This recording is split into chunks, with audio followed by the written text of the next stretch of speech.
Nothing's worse than like pushy, persistent parents. Why would you put so much effort into being so fake? He was probably the worst coach I ever had, honestly.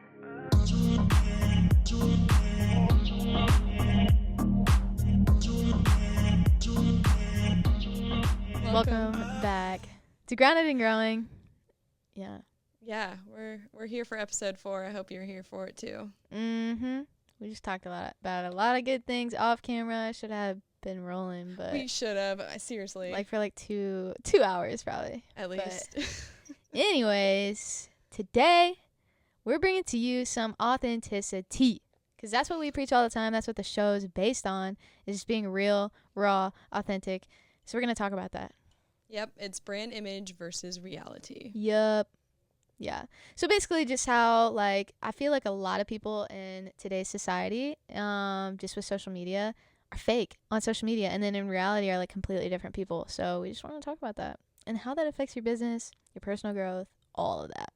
And what to do if you're stuck in that like rabbit hole of, oh crap, I created a brand and like I'm not myself. I have to like backpedal. How do I do that? So we're going to touch on all those things. Yeah. So something I'll ask you is, have you met anybody that is like that like on social media they act one way and then they are different in reality? And if so, like, how did that make you feel? Okay, so have I ever met anyone that doesn't live up to what they appear on the internet? Yes.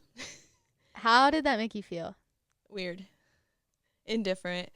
I mean, honestly, though, at first I was confused. I was like, which is it? Like, is it the super fake nice person online that everyone sees, or are you really this rude sometimes? I mean, yeah, it's confusing because you're like, is it just a bad day for this person, or is this how they are all the time? And why would they?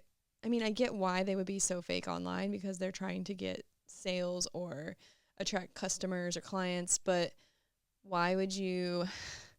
I just didn't understand. Like, why would you put so much effort into being so fake and Yeah. like nearly creating a fake person, and you're kind of stuck there, and then you can't be real. I mean, I guess if you're a piece of crap and you want to be a business person, I guess you have to be fake. Yeah. If you don't want to work on yourself.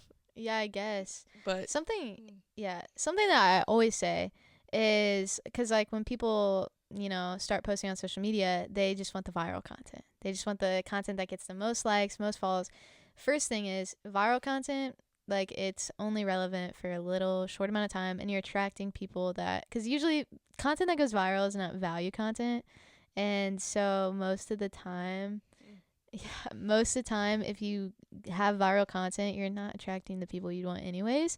And then secondly, imagine the feeling you would feel if the like video you went viral on was a video of you not being yourself. You're stuck. Yeah, because now you have an audience that thinks you're one way, and now you have to, live up to that. That's exhausting. Mm-hmm. So it's like, yeah, and just like going into sales, like all that, people can feel when you're being fake on social media. Like, oh yeah, we feel it. Like, we talked about it. Yeah. We can tell. Yeah. It's crazy. Like, you may not think that, but even like if you watch your own content, I just don't understand. Like, how do you not, when you watch your own content, not like cringe out, like, oh, that's not me. Like, why am I talking like that? Like, maybe they don't watch it. Yeah, I don't know, but it's just like, I don't know. It's harder. It almost feels like more of a chore to be a fake person than it is to actually fix yourself a little bit. mm-hmm. You know? Yeah. Well, that's like, that just sounds so difficult. Yeah, it's just, I don't understand, like, and the whole point of like, so if you don't know right now, personal brands is like, that is probably the best asset you can have right now. So personal brands, basically just your social media, it's you. Yeah. And yeah, it's just like so many people, like, now that they know that, they're trying to build one, but they're building it the wrong way. Yeah, and they're disconnected. We were talking about that. Mm-hmm. Like, they're not actually living out that life that they pretend to live out. And it gets confusing. It gets frustrating. And when people find you out, they are angry. And, I mean, they may even backlash and, like, comment, or, like, it's a slippery slope. You got to be careful with that, because you don't want to, it's basically lying to people. Yeah, for sure.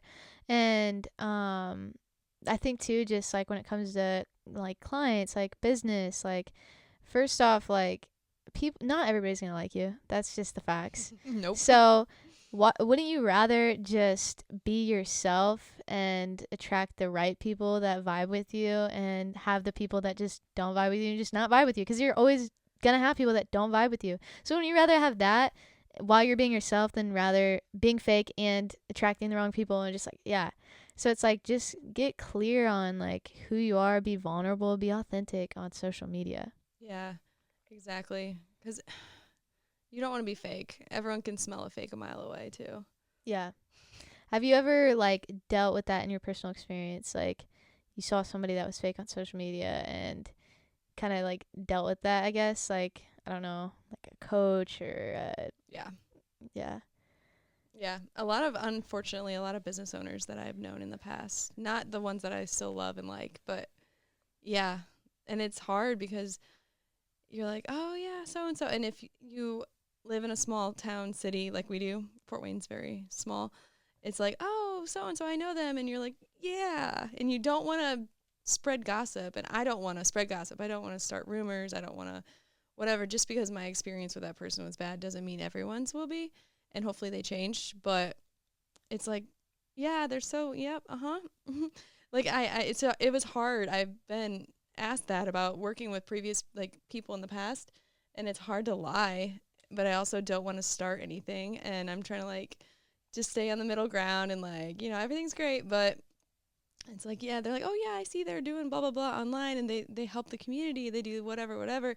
Such a good person. I'm thinking, oh, man, I wish they were, but it's hard to not get involved in the gossip there, of course, but I don't, and yeah. So it's very difficult for me because I'm like, oh man, like Yeah. I don't know. It really rubs me wrong too, though. It's so sad that that person would put that out there and then not even act on those things and treat people terribly in business. And it's like, it's really hard to see. It's really hard, especially when you see them become successful. And it's like, oof, I wish you wouldn't have gotten there that way. You know? You Mhm. know what I mean? Yeah. That's a lot of people too. So I don't know if you know like a lot about this, but my age, like the thing is like to sell a course, and a lot of people on TikTok, like there's people like I've had courses that are like legit, like they are not a scam, like, but like it's like a thing on TikTok where people like, What? oh, you probably sell a course, you're just a scammer, because it's unfortunate because there are people, there's like been guys that live in Miami and like post that lifestyle to make it seem like when they're actually renting the Lambos, they're renting like all these things and actually like Silly. losing all their money, and then they get people like to work with them and then they just scam them out of their money. So it does suck. Like you're affecting people's lives like when you're not being authentic on social media. Social media. Gosh. Yeah. Oh my gosh. Too much coffee. Yeah. I've had people message me, probably robots, but accounts message me too, like, we can help build your real estate brand, or we can help with your marketing. And I'm like, I do marketing. Like, leave me alone. Yeah. And they're like, oh, yeah, for only so much, da da da. Or we'll build you up to so many followers or whatever. And it's like, that's fake. We could talk about It's so that. fake. Like buying followers. I would never, because I don't want bots muddying up my stuff. And it's not authentic. It's not real. And I Yeah. don't care about going viral. I just want to Yeah. sell houses to people and make them happy. Yeah, something I learned is people get so fixated on the number, like, oh, I need this many followers. Like, I know people who have 5,000 followers on Instagram that make way more money than somebody who has like 300,000 followers on Instagram. Yeah. Like, it's not what it's about at all. It's about literally the quality of your audience. And if you're buying followers, they're not quality because it's just random people and like foreign countries that are just bots. Like, Mhm. it's not real people. It's not, if you were to sell something, that's not your, oh, I'm getting a call. They're not going to I need to actually, decline this. they're not going to actually like spend the money on your products. They're just a number on the top of your profile. Yeah, so that That's what you're literally saying. affects your business, like, if you're not being authentic. Yeah. Yeah, it's insane. And plus you have to live up to that, like you said earlier, like going back to that, like how exhausting to have to be pretend and this fake person all the time. Like I could not. We were saying I'm so ridiculously goofy that I could not, like, yes, I dial it down a little bit to act more professional And when the time is right to make jokes and stuff, then I insert goofiness. But I could not be myself, especially dealing like in business and finding clients that I actually want to work with. Like, like I don't want to work with grumpy McGills that is like, every house sucks. I don't want to look at this house. I don't even like the neighborhood. Like, I don't want you as a client. I'm sorry. Go work with another grumpy realtor. Like, Yeah. leave me alone. Yeah, for sure. You won't like how high I vibrate. Like, you're going to hate being with me. Yeah. Oh my gosh. Have you ever caught yourself like, you know, maybe not being fully authentic on social media or like building it around something that's not you? A little bit. We talked about this too, where it's like you try to sugarcoat things a little bit when you're starting out. You don't fully expose all the negatives or whatever you may be dealing with when you're new to business, because you want to attract business, right? So you don't want to put out negative things like, oh, real estate's so hard. I'm really struggling to get my first sale, and it's been a month or 2 months into this, and I still haven't made $1. You don't want to necessarily blast that. So yeah, I have kind of made it look like, okay, well, I'm hustling. I'm a real estate agent now. I'm doing showings. I'm doing open houses. Not necessarily for my listings, for other people's. But you do list that. You legally have to say that in the video. But yeah, I have sugarcoated a little bit, and I am guilty of that in the beginning of my real estate career. And I learned basically when we started like hanging out and working together, I was like, no, like you gotta be raw, you gotta be authentic. So I share a lot of my stories about like being a mom and like terrible toddler moments and like funny things that you know, go on with that, but also like it's a grind and it's a struggle. And when I went through 75 hard, I shared that whole thing every day, and it was like 5 degrees out, and I was outside doing my outdoor workout, and I absolutely despise the cold. Like I cannot, but I did it, and like that struggle I shared, and I was like, this sucks. Like I was so honest then. I haven't really been as honest lately. Like I was just sick, and I didn't really even share anything on social media because I wasn't even on it. I was just so sick and just trying to survive. But I am guilty of that. I need to share more of the raw and the struggles, because there are so many struggles. Even when you're a successful realtor and you're doing it full time finally, there's moments when you lose deals. Like I have one, it's like keeping it together, you know? So I need to share more of that, yes. So there has been things I leave out on purpose, or because maybe I do feel a little bit embarrassed that those things happen and I'm not making millions yet. But it is important to keep regrounding yourself and reevaluating that, okay, maybe I do need to share some of this because someone might be struggling out there and want to see that. Like, oh, she's not always listing $800,000 houses. She's also selling a $200,000 house and working with a difficult client and dealing with that, and something fell through. Like, yeah, I mean, there is a space where I need to start sharing that more. But yes, I have. Yeah. I mean, from my experience, I can say the influencers that I follow, like my favorites, the ones that I, you know, stick with forever, are always the ones that are like super transparent. Yeah. Like Alex Eubank, Alex Sedlak, Sam Millsap, like they're straight up like, and I'm not saying you have to do this. I'm just like from experience, like they've all sold me on things. Yeah. Is like they're like, yep, this is how much I made this month. Like just be transparent. This is how much my rent is like right now. This is how much the car that I keep posting is. Like I'm gonna be raw, authentic with you. Like I love that. Like people love that because they're like, oh, this guy's like human. This is like real. Like yeah, just, people love the relatability. They want to feel like you're a friend to them. That's so true. Oh my gosh. Yeah. And I feel like my people are other working moms out there too, and I need to share more with them. Yeah. And I would say too, like, just to bring another guy in, Iman Ghazi, he's one of the guys that's like at the top. And so he's almost like out of touch with reality because his videos are always super like high. Like he literally uses like movie cameras, like high production. So it's like those people, like you watch like once in a while, but it's like not people you stick with all the time, like that you watch every single video, because it's like they're just a little out of touch with reality. Like someone like me is not going to relate to a Mangazi. Like now when he shows his story, when he tells the story of like when I was 16, dropped out of high school and started my business, and he shows clips of that, that's where the relatability comes in, which is why it's so important to tell your story on social media. Which what I was going to tell you is like, I feel like not like not saying that you weren't making money off real estate right away. It Yeah. was not being fake because you weren't like, oh, I'm making millions. Like, True. that's like super fake. And the fact that you were just like showing like, hey, I'm hustling, I'm grinding, like on your stories and stuff, like Mhm. still shows that side of you, because that was real. Like, um, so yeah, That was crazy. yeah. So I feel like once you do get to that point, it would be so cool to just use like old photos and like tell your story, and that's where like the relatability is like crazy. Yeah, and that's another thing too we can talk about is not waiting until you feel you've made it to share that, because when do you actually make it? And I used to get caught in the trap of, oh, when I have XYZ, when I make X amount of dollars a year, I'll be happy. Another topic, I know, I'm sorry. But like, oh, when I can pay for this, when I can pay off my car, I'll be good. Like, I'll be satisfied.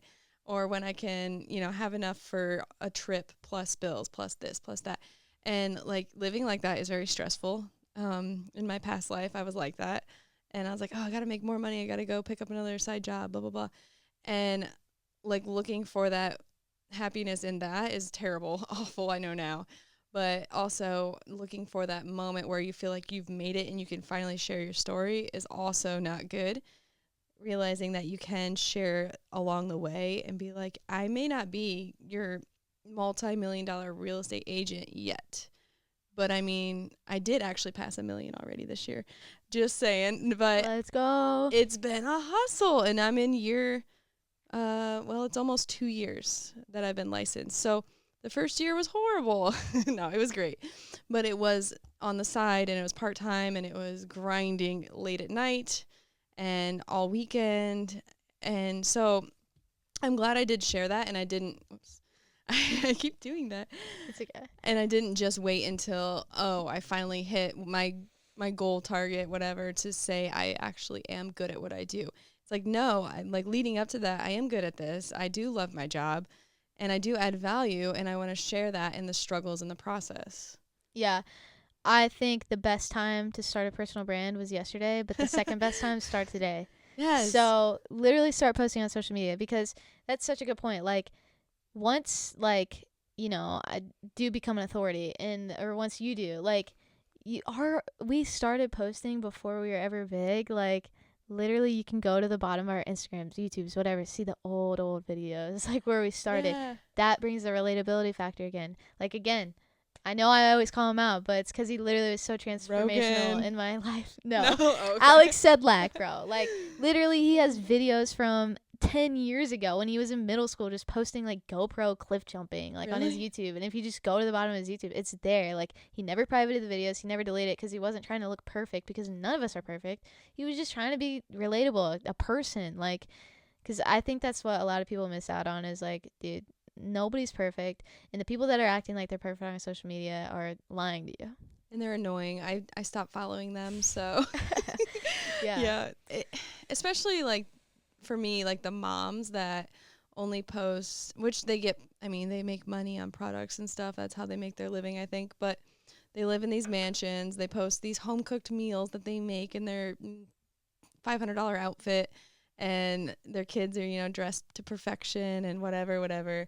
I stopped following them because it's not reality.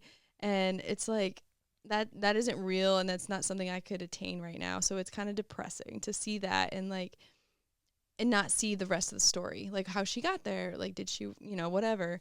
Like I don't know, it seems so fake to me and so made up that it almost is disgusting to a point. Yeah.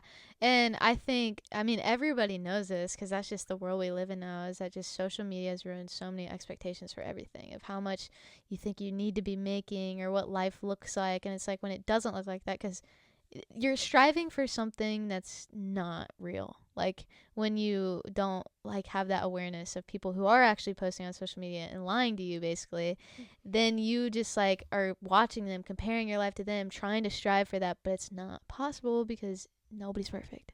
Yeah, it's ridiculous. I saw a post on Valentine's Day, and it was someone went live. Gosh, I can't think of her name, but she's awesome. She's an inspirational speaker, and she wrote a book. I'll have to think of her name and put her down below. Sophia, I think. Sophia something. Anyways, she goes live every morning and does her makeup and talks about something going on, current events, whatever. and answers questions or whatnot. And she was like, don't compare your Valentine's gifts or your experiences with your partner, your significant other to anyone else's. Everyone's different. Your man may not have a private jet and take you to Hawaii for the weekend. And that's okay. Like, Yeah. you can go out to dinner, or if he just got you chocolates, or if you guys decide no gifts and you make a meal together. Like, don't compare, like, oh, I didn't get a diamond necklace and a trip and this. It's just a slippery slope to go down to. It's like, oh gosh, I'm not dating someone who's a billionaire.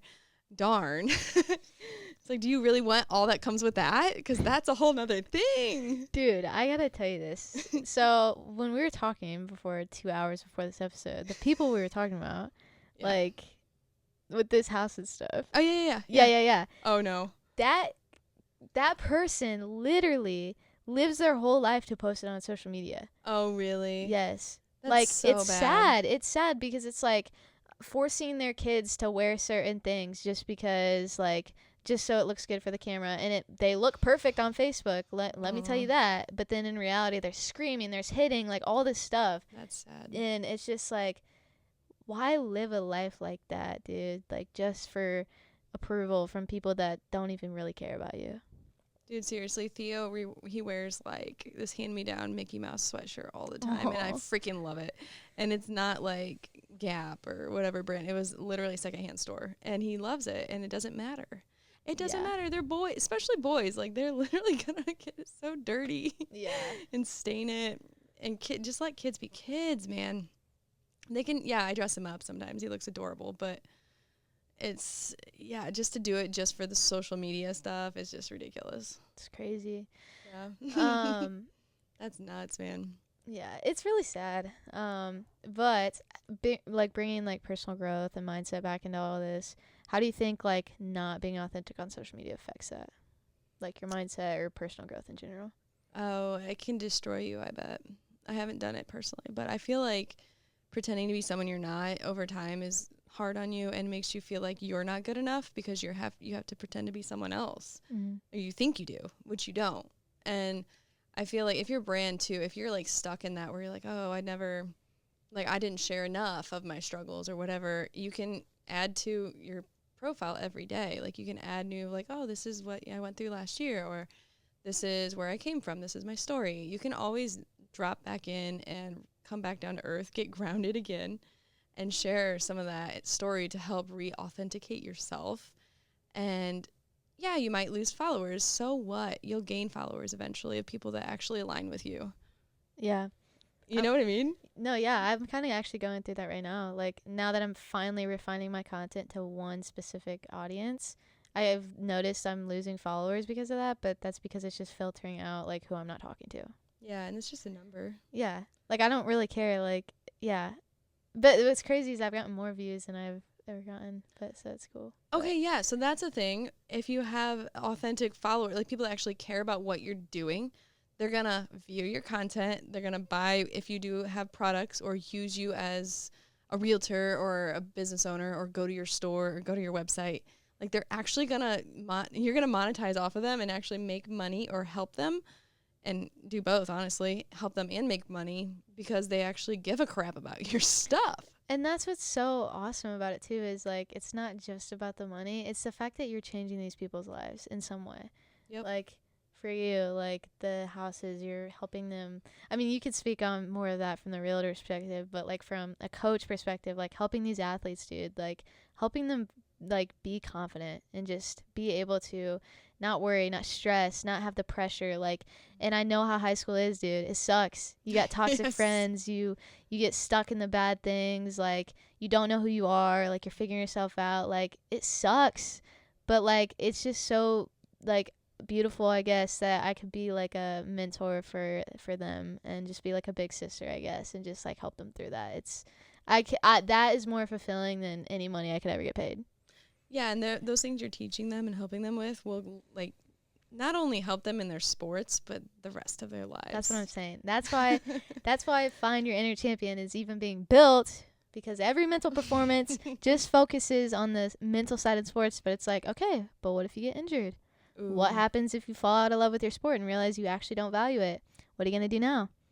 The whole purpose of sports was to build up character, right? Yeah. Like, take it back. Like, back in the day, it was like teamwork, teaching kids how to play together, teaching you how to be confident and learn a new skill and have fun, but also dedication and like work ethic. Like, that was the whole purpose, right? Yes, but the thing today is parents, they want their kid to be successful, and it's all good intentions. Like, parents are just doing their best, but they put them in these travel sports, so then they make them, they don't have a social life anymore because they're always doing these travel sports. That's why they burn out. That's why nobody really wants to play college sports anymore. Ooh. And then they get their kids lost in the fact that, like, their whole identity is their sport. They feel like the only reason their parents even like them is because they're good at their sport, and it's just a downward spiral. And again, the parents are just doing their best, but that's a huge problem. They just put too much pressure on their kids and like think that this is how you need to succeed, and they're forgetting like the whole point of sports. Yeah, literally to have fun and learn a skill. Yeah, it's crazy. And like I still think like I don't know. It's sad.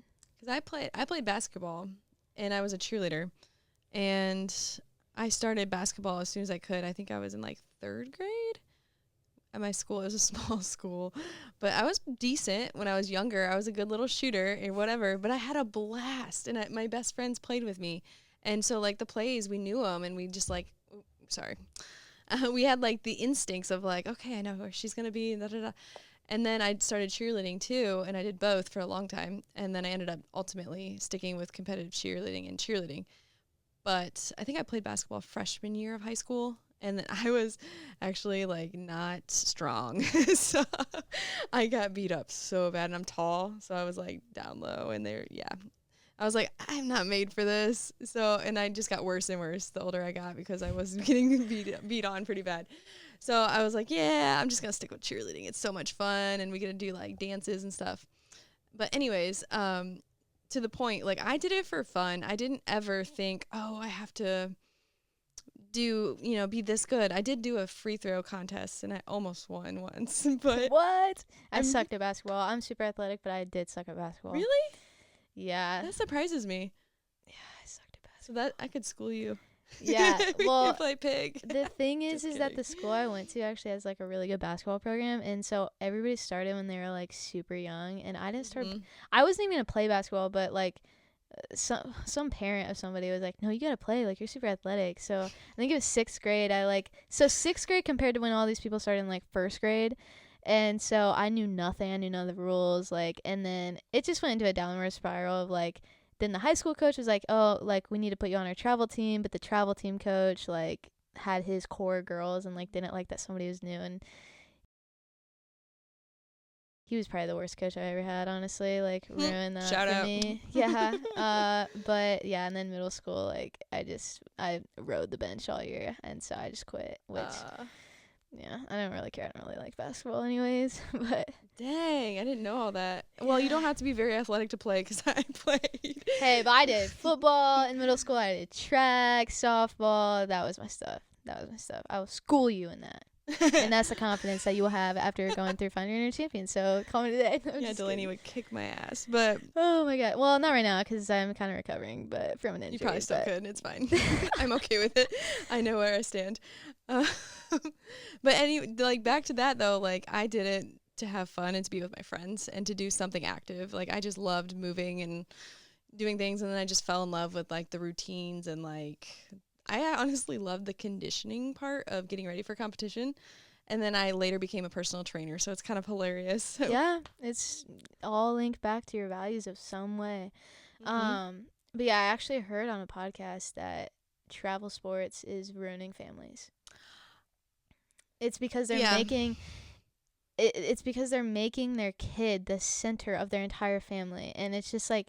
Imagine, like, going through that as a teenager. Like, I'm glad, like... I would say my dad, like, I don't know if he listened to my podcast, but he did ask me today. He's like, how's your podcast doing? But shout out to you, Dad, if you're watching. But I'm lucky that, like, I think, like, obviously, like, my parents kind of, like, followed in that naturally at first. But I, like, had to have a conversation, like, this is exhausting. Please stop being overbearing. And he listened. And He was really good about it. Like, he just, after games, wasn't, like, saying, you did this wrong, because a lot of parents do that. Oh, And that's so sad. you are absolutely ruining your kid's self-doubt, like, self-belief. And I know the people that, like, are doing that don't even believe in mental health, believe in mental training anyways. Yeah. But it's like, you think you're helping your kid, but you're actually not. And I say that a lot, too, is, like, so, like, Sophie was, like, playing in, like, a volleyball rec league with, her, like, aunt and, like, both her aunts and then her aunt's friend. And I noticed that their aunt's friend, like, I could tell, like, just did not have the confidence when it came to, like, serving and stuff. And I was just watching her. And anytime she messed up, like, I just love, like, people watching. Analyzing, yeah. Yeah, Me too. and I noticed anytime she messed up, like, I could tell got super down on herself. I'm like, okay, this is an adult in a rec league. I'm like, but those programs are probably there from when she was an athlete in high school and middle school. And it's like, because one, like, in our culture, it's known to be like, oh, you need to be tough on yourself and, like, tell yourself, like, you suck, like, and it's, like, motivating. Like, no, that's not helping you at all. The more you say that, and I know you're just trying to help yourself, but you're actually more damaging yourself and your mental health. Like, the more you say that yourself, like, repetition creates beliefs. And the more you say that to yourself, you're just, like, further cementing that into your mind. And the subconscious mind is there to prove you right. So if you literally keep telling yourself that, it is going to keep showing up in your life. You're going to keep performing in that way. So I actually did a video on that once, but. Oh, that was so good right there. Yeah. Did you guys hear that? We're going to rewind that, like 10 seconds. You know? Yeah. Listen to that again, because holy crap. Yeah, so I feel like we have both spectrums of people watching. So if you're a parent of an athlete, like, please be mindful of how you're speaking to your kids. Like, just be there for them. Like, I mean, it's okay to hold them accountable, but at the end of the day, this is their journey. And nothing's worse than, like, pushy, persistent parents. Like, literally just let them learn. Like, that is the biggest blessing I'd say my parents have been, is just, like, they just kind of, like, it was like the perfect balance of, like, not the people that, like, oh, you can go do whatever you want. Like, I don't care if, like, I'm gonna go buy you alcohol. Like, I can't believe parents do that. That's crazy. Mine would never. Yeah, that's crazy. They weren't, so I'm glad they weren't that end of the spectrum. And I'm glad they weren't the other side where it's, like, super controlling, super strict. Yeah. It was the perfect balance of, like, I'm gonna let you learn on your own and make your own mistakes, and that has made me who I am today. That's how I found that before I graduated high school. So yeah, just as a parent, like, I'm not trying to tell you to parent, because I'm not I'm not a parent, but yeah, just be mindful of how you're speaking to your athletes and know that this is their journey, not yours. So don't be trying to live your dream through them. That's what I was going to say. Yeah. A lot of parents, I think, are so hard on their sons in football, and they were never athletic enough to do well in football, and they find out their kid's actually good. They're like, oh, and they push them and push them and push them. And then it's like, you know, they're living vicariously through their child, or, like, living out dreams they had through their kid, and they force it down their throat so much that the kid starts to hate it. And I've seen it happen to friends, like, back in high school and people I knew in college. And it's like, you can't force what you wish you did on your kids and expect them to enjoy it in the process. That's terrible.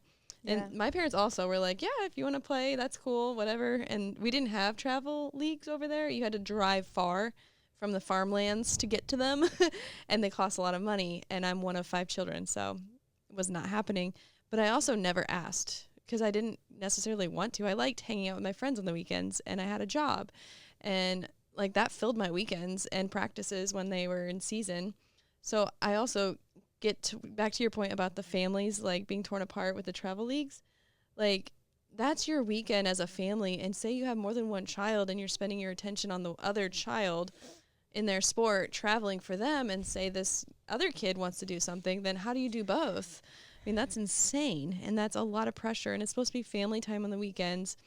And, like, around here, everyone goes to the lakes, or, like, you know, goes somewhere warm, or goes to a pool, or someone with a pond in the summertime, and I see I don't want to name names, but I know a family that does this. Their kids are athletic, and they put them in, like, 600 different activities, and they are good at them, and they have all their summers all weekend. I don't even get to hang out with them, and it's just they're constantly at a game, at this game, at this game.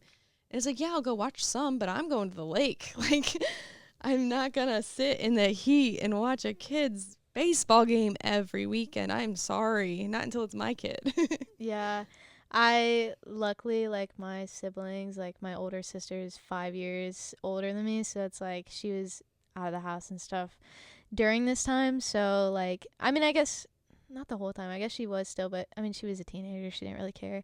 But dude, that was lucky making me emotional a little bit What? because I was the kid. I never got to go to the lake in the summer. I never got to do those things because I was so like, you literally travel ball, like softball at least, like from my experience, first week in the summer is a tournament up until literally school starts again and you don't have a life. That's no That is your break. life. And that's why, again, just so passionate because your identity is not being an athlete. Yeah. And I want to help high schoolers realize that before like some groundbreaking thing like a terrible injury happens or like they don't get the scholarships they wanted and they can't go play in college, like all those things. Like, I want to help you find that while still being an athlete. Like, you can still be an athlete. I'm just telling you that's not your whole identity. And I don't want some shock factor thing to happen to you where you lose yourself for years and years. Because, again, I guarantee a lot of those parents that push it down their throat still have that identity in the back of their mind that, oh, I'm an athlete. And it's like, then they're pushing that onto their kids. It's like, bro, you're still living as your identity as an athlete. And it's not. It is not. Like, Be a good parent now, please. yeah. Yeah. And like for the other side of the audience, so I said like the adults, like if you're a parent, and then for the high schoolers watching, like be like learn how to speak up for yourself in a respectful manner. Like, don't be like, have an attitude because sorry dad, like I Yeah, be had nice. such a bad attitude in high school, and that all Aw. shifted when I did get into personal growth and I learned my like who I was. So you can still stop that from happening if you catch it early. But yeah, like be respectful and just be okay with having conversations, setting boundaries, being like, hey, you're putting way too much pressure on me, and I feel that I would actually perform better if you didn't, right after the game, like point out every bad thing I did. Like, maybe encouragement and focus on the things that I did well, or maybe not even talk at all. Like, whatever works for you, just be okay with telling them those things and having those hard conversations, because at the end of the day, that's going to save you a lot of time, a lot of energy, like beliefs, like just so much self-esteem, like everything. These poor children. Let them be kids. For real. Oh, thanks. Driving me nuts. Oh my gosh. It's still stuck on your arm. I don't like it. Here, I'll move it. But yeah, we just went on a whole That was a tangent. whole tangent on athletes. But I mean, it just, I don't know, it just shows authenticity. And Yeah. I think I've literally mentioned it in every freaking episode, but it shows you how important it is to find your values. Mm-hmm. That is the first thing I do with my clients. Find your values. And how can we align that with your values? And it's just like, if you aren't living a value-driven life, because I don't have an actual real percentage, it's just a made-up one, but I guarantee it's probably like 97-98% of people like live their whole lives like with like injected with other people's values. What? And like I've said in past episodes, but I'm gonna say it again, if you find yourself saying, oh, I should do this or I should have done that, you're probably only saying that because somebody, like, you watch a piece of content or your parents or somebody makes you think that you need to do that. You're saying should because you don't align with that. That's not your values, and that's okay.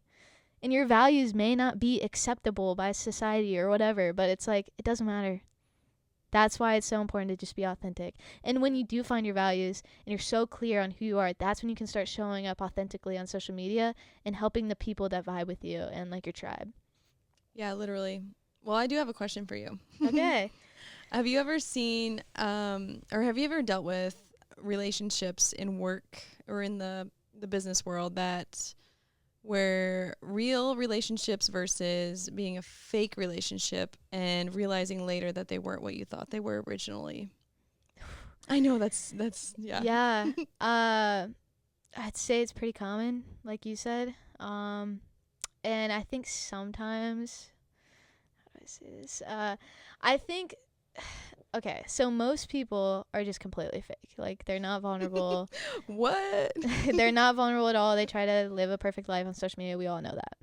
Now, there is some people, though, that know the psychology behind this, all this stuff, listen to like people like us to our advice, and they're like, oh, I gotta show like my rough parts. So then they'll like purposely cry on camera and post it, which I think it's okay to like post yourself crying if it's genuine, but some people like will cry for the camera and post it and be like, oh, these people. But I promise you, you can see the difference between when like someone's being real and someone's being fake. Like it's the energy, it's the tone of how you're talking about whatever you're talking about. Like when you tell your story and you get vulnerable, like, and you get deep, like you can just tell like the way the tears well up in your eyes, the way you're speaking, that it's like real. Whereas like if someone's just like doing that, like it's a facade just for the camera to do all the psychology stuff to try and sell you on something, like it's like, I don't know, you can just hear it in their voice. I can't even explain it. And I know you can feel it too, because we are humans and we all read energy so well. You can just feel it. And people don't do what they don't like feel good doing. So they're not going to, if you don't make them feel good and you just make them feel icky, you're not even doing your job anyways. Like, you know what I'm saying? Yep. Like, so yes, I have dealt with that, and it's like, I know it's a struggle. Like when you first start posting on social media, it's hard for everybody. You've never talked on camera before. It is a shift, a growth you have to go through, but you got to just keep attacking it and going through it. And the only way you're going to get better is by actually doing it. Like something I always love, my mentor that I just invested in, like he always says is, who's going to be better at something? The person that just watches a ton of videos on it, or the person that's done it 1,000 times? The person that's done it has done it 1,000 times. Like, and I'm speaking from experience, like until this point, because I was telling you this, like, okay guys, if you watched the last episode, you heard me say that I like haven't had this real pressure. Well, I just put pressure on myself over the weekend and I just made the biggest investment I've ever made, so I gotta make that money back. And that's the pressure I needed, because now I've been grinding all the time. Like I've already been dialed in on my personal habits, but now I'm like dialed in on the business side too, and it's like no excuses. I just completely lost my train of thought. What was I talking? Oh, like, okay. I remember what I was saying. I kind of used the excuse, I realized, for so long, just being in our circle, like when people would introduce me and be like, oh, you're only 18. Oh, you're only 19. And I was just like, yeah. And it made me feel good. And like that dopamine hit right there just was enough to like not let me do anything, because it felt like I already achieved something, just because that recognition of like, oh my gosh, like you're so young.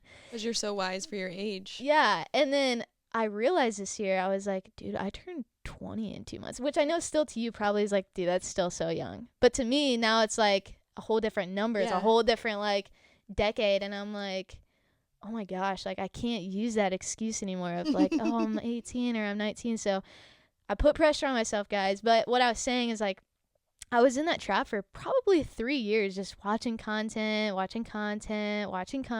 thinking, your brain thinks that because you're learning all these things, which I'd say that is better than just brain rot TikTok, but you know, it's a stepping stone. But like, yeah, just so many people, like your brain thinks you already did those things because you just keep learning and learning. But like, you know how the saying like knowledge is power? Mm-hmm. No, applied knowledge is power. No, knowledge is nothing unless you apply it. That's so, yeah, because if you know all this stuff but you do nothing, that's like you learn something and you don't share it with other people too. Yeah, another saying that I love is a focused idiot will make way more money than a distracted genius.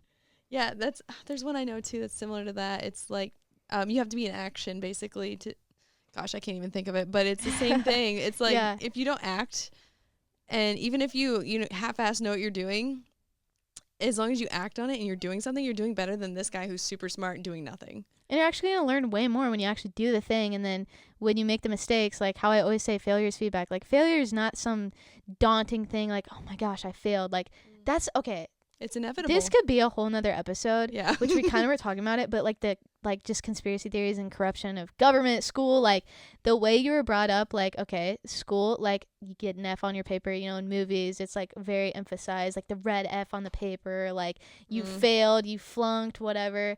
And then that's constantly engraved in your brain that like the word failure is like, you're done forever. No. Like, And it's like, no, dude, failure is the biggest blessing ever because it's literally telling you what didn't work, and now you know how to like not do the same thing again. And now you just keep trial and error. And it's like, now you do the next thing, you fail again. It's not freaking failure. It's not over. It's literally just feedback. It's just a lesson. I have failed so many times, I cannot even count. I actually was in PT school briefly. Did you know that? What? I did not know I that. failed out the first semester. I failed out by 0.03%.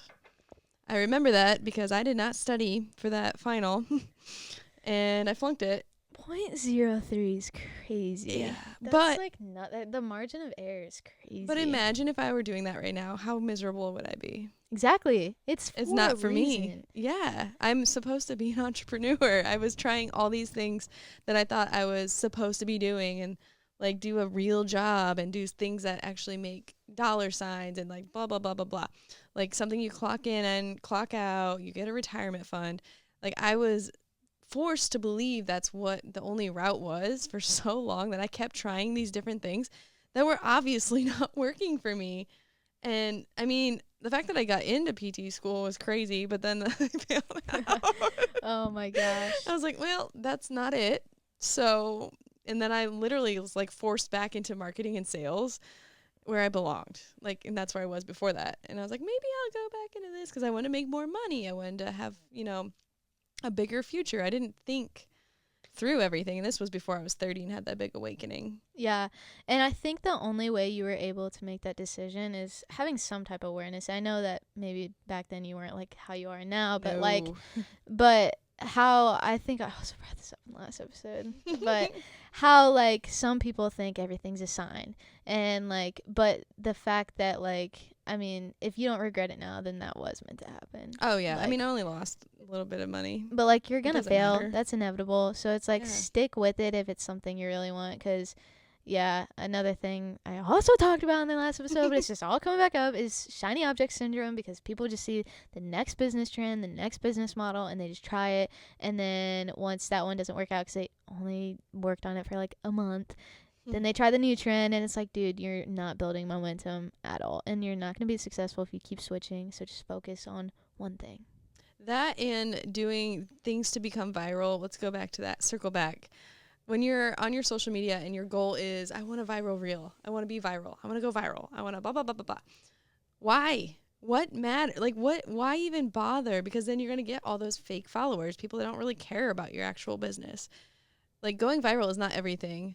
It's getting your words out there, your mission, your goals, your actual self in front of people that actually care about what you're doing and actually want to follow you, and then eventually are bought into your self brand. And then they do, follow you, like your stuff, buy your stuff, sign up for your stuff. And that's more raw and real, and it's more fruitful in the end than just going viral and doing the next trendy TikTok or whatever, which we've all done it. Like in our past jobs, we've tried to do what's trending, blah, blah, blah. But honestly, it drove me nuts because I'm like, why do we want to be like everybody else? Yeah. And unfortunately, like, people, when they say they want to go viral, first off, ask yourself, why? Why do you even want that? And I guarantee it comes from some belief that you're not good enough, so you feel that you need these numbers to prove to everybody else, like, that you're the shit, like, all this stuff. So yeah, that's the first thing, is just go deep, ask yourself why. And then second off, it's like, yeah, unfortunately, like, when people have that goal of like going viral, or I want to have 1 million followers, it's not because they want to help and make the biggest impact they possibly can. It's usually comes from the intention of, I just want to like look good, I want to make the most money, and like I want people to approve of me. And it's like, dude, that's just the wrong intentions. Yeah, I highly doubt all of those people approve of you and actually like you. Like, that's just insane to think about. And ultimately, if you're in it for the right reasons, you don't care about those numbers, and you just want to reach the people that will be someone that you can actually help or work with. Yeah, and something I've seen lately too on social media, which has been so eye-opening, is I've seen people make videos of like, oh, you think your 10 likes isn't that much? Imagine 10 people in a room right now that you just helped. Oh, you think your 1,000 views or 1,000 likes isn't that much? Literally imagine 1,000 people in a room right now and you were speaking to them and you helped them. It is alive. We've Yeah. just been brainwashed into think that we need to have these millions of viewers and followers and all these things. That is so true. Like, just think if you sell 20 houses a year as a realtor, that's great. That's 2 a month on average. That's way more than the average realtor. I think the average is like 4 a year. It's insanely low. Yeah. 3 or 4. It's crazy. So imagine those 20 people that like are maybe your past clients that like all your posts, that wrote you a review, that follow along on your stories, your videos, whatever. Those are the ones that are going to send you a referral. And those are the ones that you actually touch their life and they want to stay in yours. That's a huge compliment. Mm-hmm. Like, that's insane. Like, I have my favorite client actually ended up introducing me to Ryan. Cam's my favorite client. Sorry, guys. But he has sent me 2 or 3 referrals, and I'm about to get a house for one of them finally. And we've been working together on his credit and like building up to buying his first house. And like he refers me because he believes in what I did and how I helped him. And he was very picky. He was a very picky buyer, but we both made it a fun process, and we found the perfect house for his family. And like, I went to their housewarming party, and it was just so awesome to see his parents flew in to see the house, and they were like, "Thank you so much for helping him." And like, that was so rewarding versus like having that one good client who like believes in my brand and my business and like has referred me out. Like, that is way more rewarding than being super popular on social media and getting thousands of likes and clicks and shares and saves. Like, who cares? Like, just having those people in your corner that actually believe in your brand is way more vital than anything else in business. Yeah. I'm going to give an example real quick Yeah. of like the coaching side of things. I don't know how you would apply this in real estate, so I just want to hear your thoughts after I explain this. But when you post content, like, your intention should be to like be so value driven, like give so much value and just help these people for free. Like, I know your goal is to sell something and you think that, oh, if I give away too much, like, then I'm not gonna have anything to sell. It's like, no, that's how you're gonna sell, is when you like people trust you so much because you've helped them so much. Like, knock their freaking socks off, so when they do go buy your thing, like, it's like not even a question, because they're like, this person's helped me so much on the free side, I wonder what their paid stuff looks like. So from the coaching side, like, you know, that's just obviously like tons of content, just giving a lot of value, or free guides or anything like that. So I was just wondering, how do you apply that in the real estate like realm? Yeah, and first I want to touch on a girl that I follow that I believe in her brand for an example too. She used to compete in like the Arnold Classic. She was from Indy, and Taylor Dilk, follow her. She's awesome if you're into fitness. And she is now, actually her last name's changed. She's married. It's Chamberlain, but I think she still goes by the other one. But anyways, she started out sharing her story with like her struggles with sticking to her diet plans and sticking to her workouts, and then her success after all that. It's like she shared everything. And so I followed along because I was a trainer at the time, and love it. She's super like original. She's just herself. She's like kind of bubbly, just really fun. So following her, and then she started sharing like free workout plans, free workout videos, free this.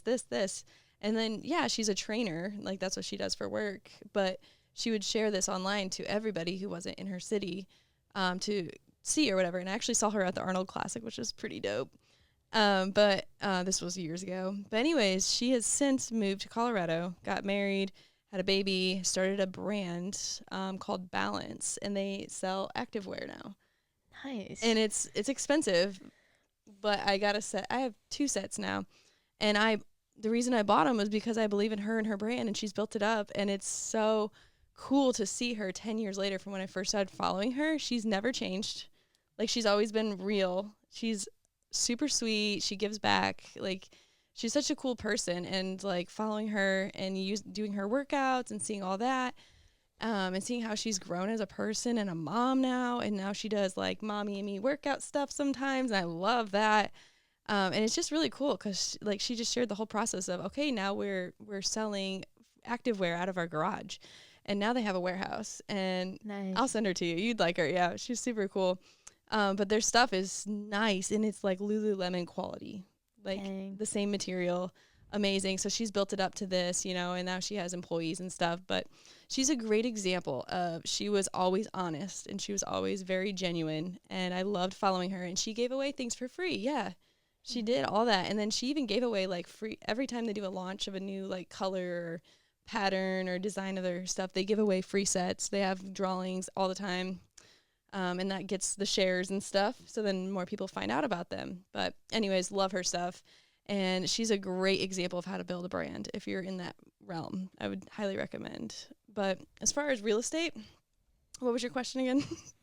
Okay, I'll ask it again. But before, let me just touch on that too, because that's why, and I know we talked about this on the Our Home podcast, and I literally remember using this as an example, but that's why a personal brand is the best investment you can have today, is because when you do go to sell things, when your personal brand is that strong, the people that watch you will literally buy whatever you sell or whatever, like, you do, like, and my example is Alex Sedlak. I know I freaking always say his name, but I freaking love him. Too. I love that dude.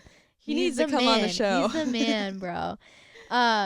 But yeah, like, in his vlogs or whatever, if he was drinking a Celsius, bro, like, I guarantee half his audience started drinking Celsius just because he did. Just like, and he wasn't even promoting it. It was just the fact that he did it, and people were like trying to model his success because they liked him. And or like when he started, like, obviously he had a chorus, that's how he kind of started and all that, and that was easy. But then he like randomly started a blue light glasses company. People buy his blue light glasses because they just trust him so much. Like, he could make or sell anything and people would buy it. And that's just because the strong personal brand. But make sure if you start to do that, you only sell things you actually believe in and use. I've seen influencers. That's the thing I love about him too, is he's never done a brand deal. I think there was one time he did try a brand deal, and he even like talks about it. He's like, yeah, I stopped doing it because it, like, I realized, like, after using it that it wasn't, like, something I'd actually want to promote to my audience. And that's what I love about him. That's what I love about creators like that. It's just the transparency. And you see them not even doing brand deals and stuff because, like, they're not trying to screw you. They're not trying to, like, just get a bunch of money.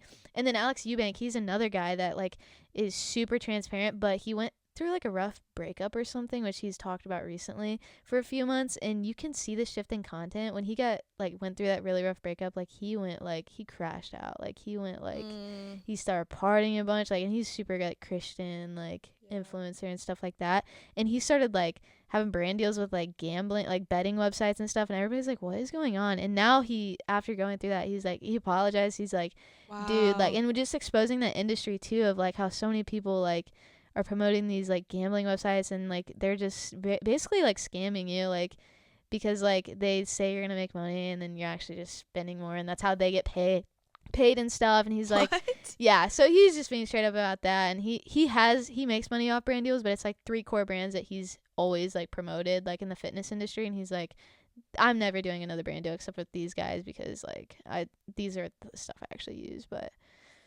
that's a good point, because one of our friends does that.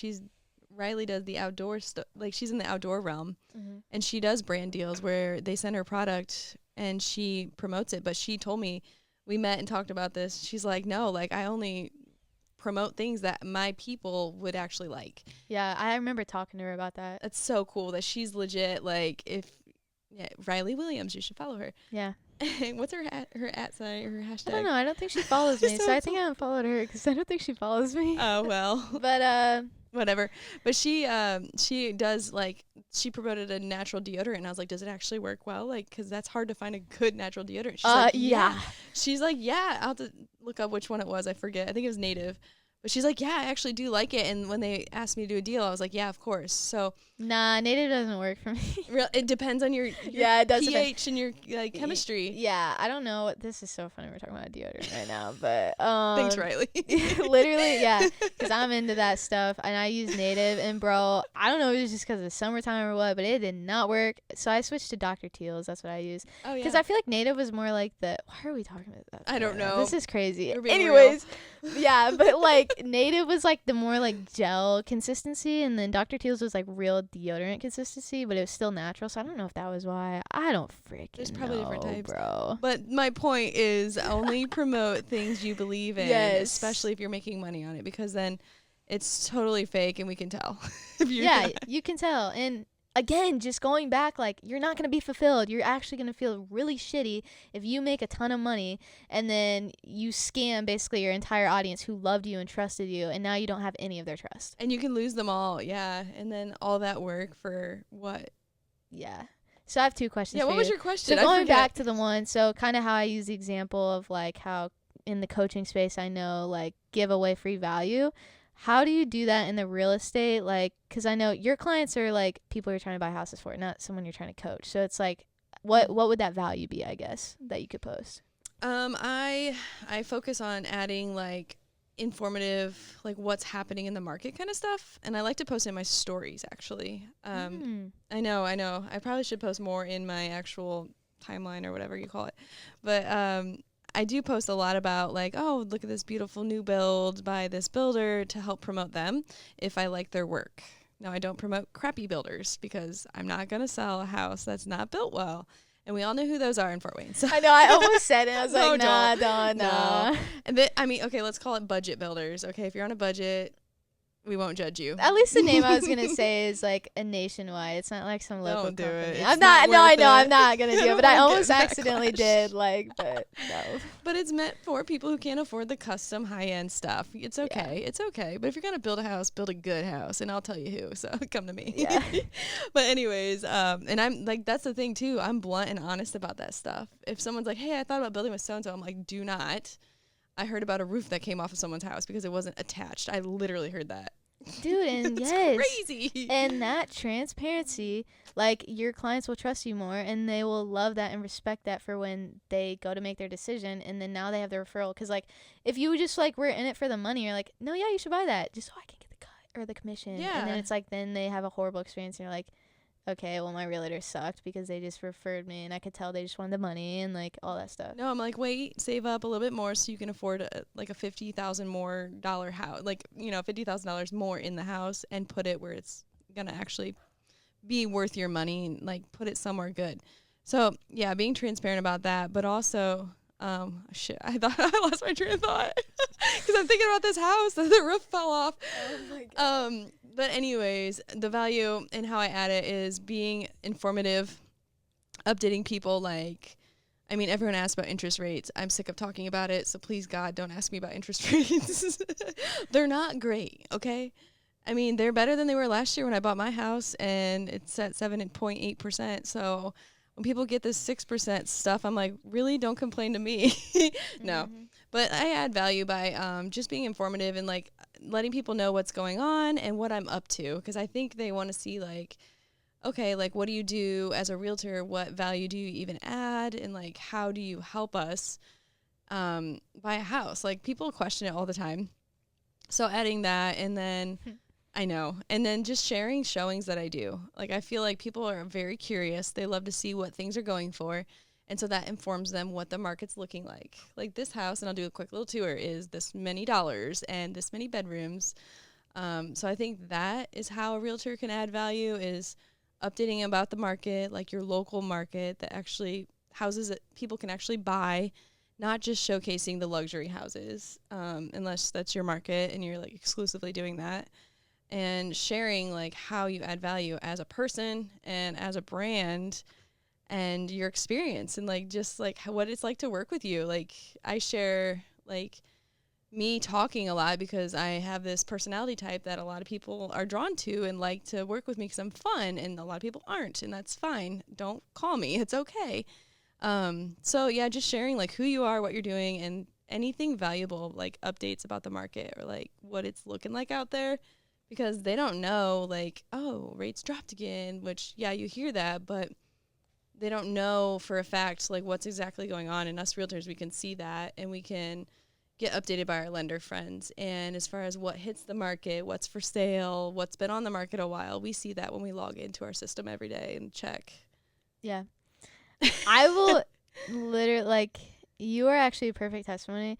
I don't know if I've ever told you this, but like when I talk about you to people, I'm like, yeah, when I go to buy a house, like I'm gonna work with Tristen because she's a grinder, and it's because like you post that, and like I see that, like, and I'm like, and that's why I chose you to like do a podcast with you, because I can trust you and know that you're gonna put the work in, and it's not just something like, yeah. So like And I Aw. know that because not just what you said, I know that because of what you post on your stories. So like I can literally be a testimony for that. Like Aw.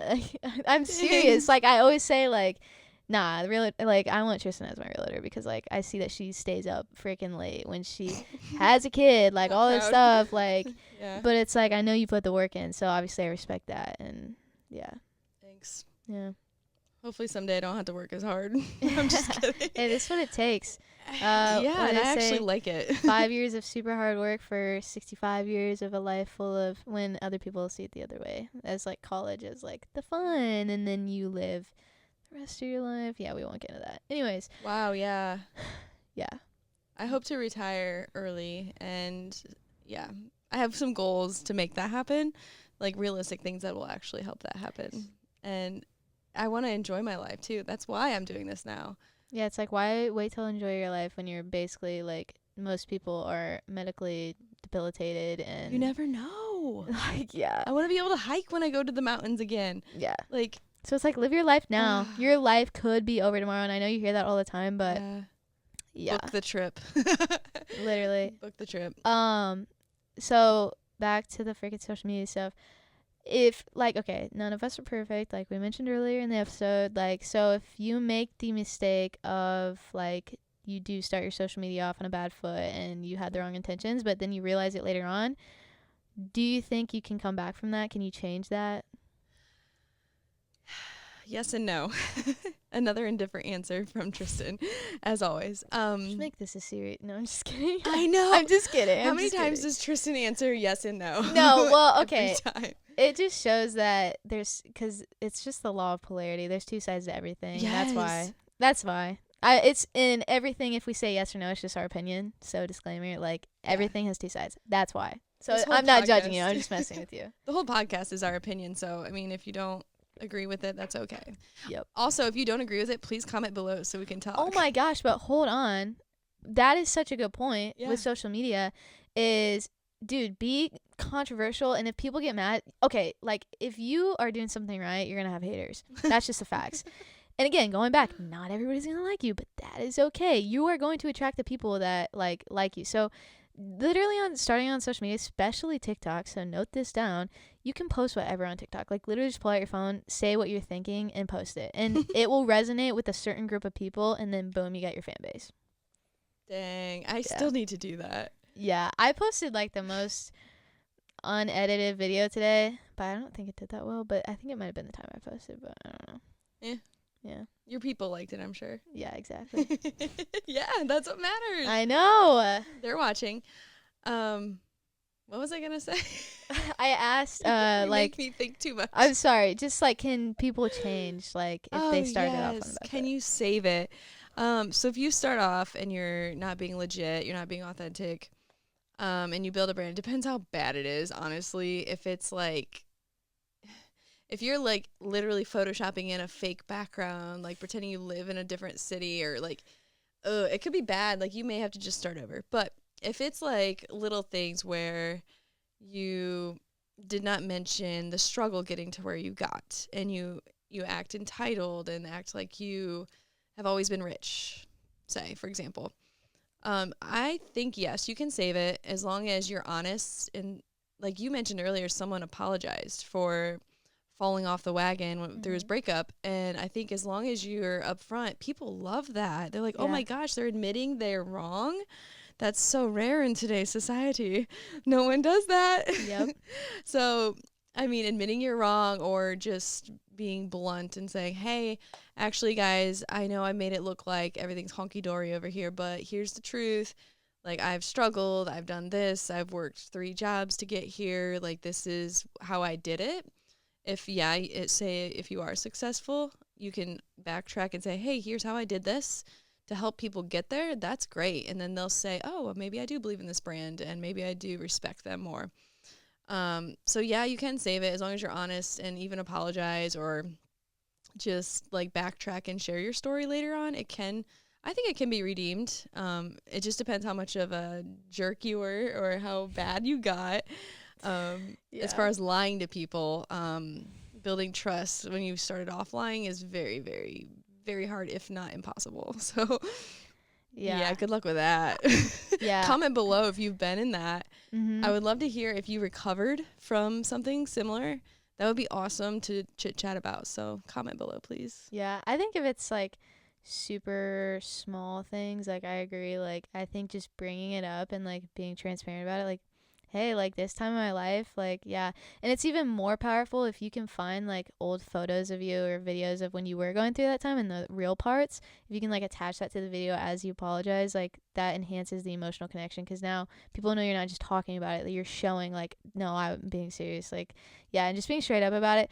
But if it was like pretty big and honestly, I would just recommend like if you want a personal brand, if you want a strong personal brand, just starting over, like starting a new account Yeah. because even the followers that you do have, like one either see you as like having a bad reputation now, or like because you weren't being authentic, maybe you were talking about the wrong things, like that you don't even want to talk about now. You just don't even have the right audience. So it's like pretty much everybody who follows you on that current account like are not even people you want to talk to ideally anyways, so it's like honestly just start a new account at that point. Yeah, they're all just noise at that point too. Yeah. Well, I did want to mention something I found on the internet. This like phrase, I guess, if you will. Mm-hmm. Okay. It's a little bit like to kind of wrap this all up a little. Okay, yeah. Yeah, sum it all up. Perception trumps reality. Leverage that principle by creating a perception that resonates on an emotional level. So, the idea of that is, like we said, like tugging at heartstrings and being vulnerable gets to people's emotions, and then they feel a connection to you as a brand. Mm-hmm. Yeah. Yeah. A pretty good summary. Yeah, and I mean if you're watching this you're probably entrepreneurial, maybe not, but Yeah. if you are, you know the number one thing is in business is people work with people they know, like, and trust. And nobody is going to feel like they know you if you're not vulnerable. Nobody's going to trust you if they think that you're just perfect. And nobody's going to like you if you're just like, if you don't like yourself, like this just goes back to everything that I love and I love to teach. If you don't love yourself, if you don't like yourself, people aren't going to like you or love you either. Because like you have to like have that love for yourself, and that shows to other people, and you'll attract like that into your life. So in business, love, friendships, everything that applies. yeah. So And another thing too with like perception trumping reality, what people think you are, what you made them think you are. What you made them think you are is what they think you are. So it even if you're not that. So if you're putting out this image of something that you're not, they think you're that. They don't see the real you. And that was a really rough way of explaining that. But if you're putting out an image that's not real, people are perceiving you that way, and they see that and they think, oh, that's what Tristan's all about. Like, that's her. And then they meet you, or they go to work with you, or they go to talk to you or whatever, and like buy your class, or they, want to work with you, and they realize you're not that. Like, their perception's like, wait a second, what the heck is this? And then they feel fooled and they won't want to work with you. So what people think you are is what you put out there. So putting out there the truth is going to let them see the real you and want to work with you if they're meant to work with you. yeah. And something I journaled about today, this is so funny. This was literally, so I have like a journal that I journal every day. And then today it was, is what people think about you important or something like that. And in that I wrote about how like you can't control like what people think about you, and some people know you from the past when you were a certain way, like, and that's just the one perception they have of you. And now if they go tell another person, like kind of what you were saying at the beginning, like a certain person, like you may have one perception of them, but somebody else can have a completely different perception. And perception is based on your personal experiences, your past experiences, and how that brought you up, your programs, like it's all based on that. So like perception, like, yeah, perception's not reality, perception's interpretation. And but like obviously it trumps reality because that's how we live, is based off perception. But moral of the story is like you can't control each individual perception that people have of you, but the best thing you can do is to show up on social media where you see a wide audience, where a wide audience sees you. You show up authentically, which happens when you find your values, you know who you are, and you are just you. And that gives you the leverage, I guess, to actually kind of control in the best way, because you're never going to completely control everybody's perception, but that's your best opportunity, is to just be authentic on social media. You can control what you put out. Yeah. Not what they take from it. So if you're always putting out honest and real things, they're going to be taking in honest and real things about you. Facts. I love that. Yeah. That was perfect. Thank you guys for watching this episode. Thank you guys for sticking to us. Keep growing the family. Share this podcast with someone you think would love it. And yeah, again, please comment. We love your comments. I say I love your comments, but we've gotten no comments yet. None. So What the heck? yeah, again, like I said last episode, I know at least one of you wants to comment. So say it. just comment something. Like, come on now. We don't care. You can say anything. Yeah, literally just comment something. We won't delete it, I promise. Yeah, it's for real. But anyways, we love you guys, and we'll see you in the next one. Stay grounded. Keep growing.